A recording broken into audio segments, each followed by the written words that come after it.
नमस्कार सभी को, स्वागत है मेरे यूट्यूब चैनल पीयूष मिश्रा 13 पर। और आज हम बात करने वाले हैं वेद व्यास के महाभारत का जो 55वां विषय है बंदी दुर्योधन, उसके बारे में आज हम बात करेंगे। तो चलिए शुरुआत करते हैं। जैसे कि हमने पिछले अध्याय में पढ़ा जाना था कि दुर्योधन वन को जाने के लिए प्रस्तुत हुए थे, तो उसी प्रकार अभी भीष्म, द्रोण, कृपाचार्य, अश्वत्थामा सब कोई दुर्योधन के साथ और कर्ण और शकुनि भी चले वन की ओर।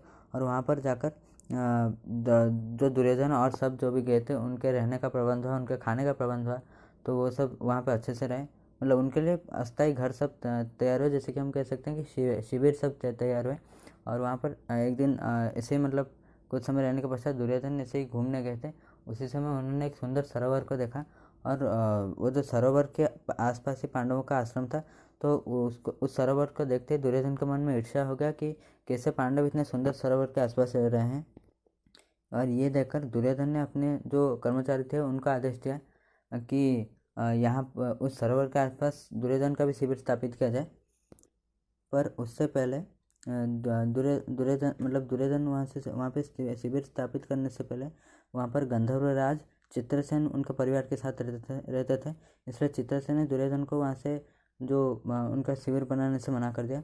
और दुर्योधन इस संवाद को सुनकर दुर्योधन उत्तेजित हो गए और उन्होंने अपने सैनिकों को आदेश दिया कि गंधर्वों को वहाँ से उखाड़ कर फेंक दे, गंधर्वों को वहाँ से बिल्कुल निकाल दे। पर सैनिकों ने देखा कि गंधर्वों को हराना आसान नहीं है, क्योंकि गंधर्व जो थे वो सैनिक से ज़्यादा थे मात्रा में। और जो गंधर्वगण थे उन्होंने भी बहुत बुरी तरह से अपमानित किया दुर्योधन को, कि उन्होंने कहा कि तुम्हारे जो सैनिकों से कहा कि तुम्हारा जो राजा है दुर्योधन, वो सिर्फ एक छोटे से राज्य का वो मतलब अभी राजा बनने वाले हैं। उसी को लेकर वो बहुत गर्व मतलब अहंकारी बन रहे हैं, और वो सोच रहे हैं कि हम भी गंधर्वगण भी उनके प्रजा हैं। इसलिए सैनिकों, अगर तुम्हें अपने जीवन के प्रति तुम्हें मोह है तो ये स्थान जल्दी ही छोड़कर चले जाओ। तो इस प्रकार का अपमान सहकर दुर्योधन को बहुत ही ज़्यादा गुस्सा है, और वो अपने अकेले ही अपने सैनिकों को लेकर चले कि वो जो गंधर्वगण को उचित शिक्षा दे। और उसी प्रकार एक बहुत ही भयानक युद्ध शुरू हो गया गंधर्वगण और दुर्योधन के पक्ष के बीच में। और वहाँ पर ये जो युद्ध चला, वहाँ पर जो गंधर्वगण थे, गंधर्वराज चित्रसेन, उन्होंने जो युद्ध चल रहा था तो कुछ समय पहले गंधर्वराज का कौशल जो है वो काम नहीं किया, तो इसलिए उन्होंने अपना कौशल बदला और उन्होंने माया युद्ध शुरू कर दिया। और वहाँ पर चित्रसेन ने इस प्रकार के दिव्यास्त्र इस्तेमाल किए जिसके सामने कुरुवीर बिल्कुल भी खड़े नहीं हो पाए। और उनके सब जो धनुष थे, बाण थे, वो सब कुछ नष्ट होने लगे, उनके रथ भी नष्ट होने लगे।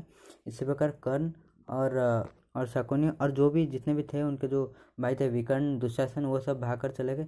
दुर्योधन अकेले ही लड़ते रह गए वहाँ पर, और शायद कुछ ही बस सैनिक बचे थे दुर्योधन के साथ। पर दुर्योधन एक ही थे जो अकेले पूरी तरह से साहस दिखाकर लड़ रहे थे। पर कुछ ही समय में दुर्योधन को बंदी बना दिया।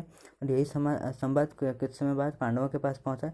तो पांडवों ने वहाँ पर भीम ने कहा कि कितनी अच्छी बात हुई है, और जो अभी हमें जाकर गंधर्वों से हमें जो है कृतज्ञता दिखानी चाहिए, हमें धन्यवाद उन्हें कहना चाहिए, क्योंकि जो काम हमें करना चाहिए था उन्होंने वो हमारे लिए काम आसान बना दिया, उन्होंने दुर्योधन को बंदी बना दिया।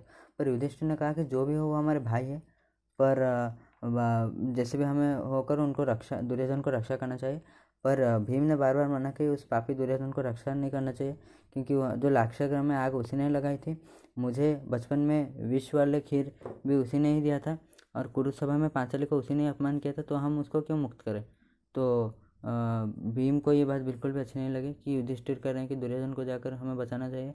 पर युधिष्ठिर ने तभी ज़ोर ज़ोर से दुर्योधन के चिल्लाने की आवाज़ सुनी, और इसलिए दुर्योधन ने अपने भाइयों का आदेश दिया। और क्योंकि उनके भाई आदेश नहीं टाल सकते, इसलिए भीम अपने भाइयों के साथ चले गए वो कौरवों को मुक्त करने के लिए। और इसी प्रकार एक युद्ध फिर से शुरू हो गया। जो गंधर्वगण थे वो उनका पांडवों के साथ एक और युद्ध शुरू हो गया। और वहाँ पर चित्रसेन जो थे उन्होंने अर्जुन से भी पूछा कि आपके जितना भी अपमान हुआ है आपके साथ, आप भूल गए हैं कि आप फिर से दुर्योधन को बचाने जा रहे हैं।